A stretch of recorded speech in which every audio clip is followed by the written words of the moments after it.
Hello, today we will guide you through how to fix Google Antigravity login bug.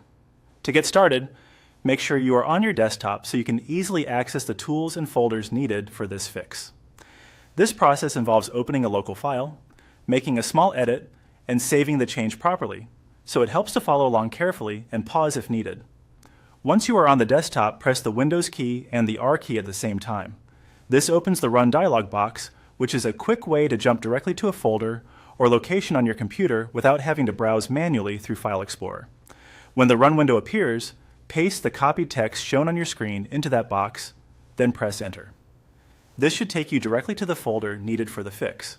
If nothing opens right away, double-check that the full text was pasted correctly before trying again. After the folder opens, look for a file named main.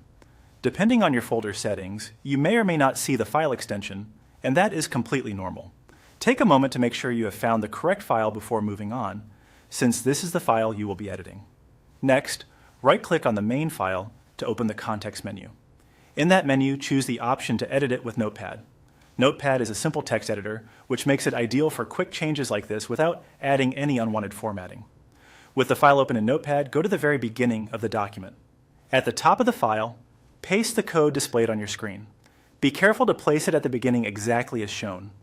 This matters because even a small change in placement can affect whether the fix works correctly. Once the code has been pasted in, save the file by pressing Ctrl and S on your keyboard. That will write the changes to the file immediately. After saving, you can close Notepad. At this point, the edit should be complete. If the login bug was caused by the issue this fix addresses, the problem should now be resolved. If you do not see the expected result right away, make sure the code was pasted at the very top of the file and that the file was saved successfully. That's it for this guide. Thanks for following along.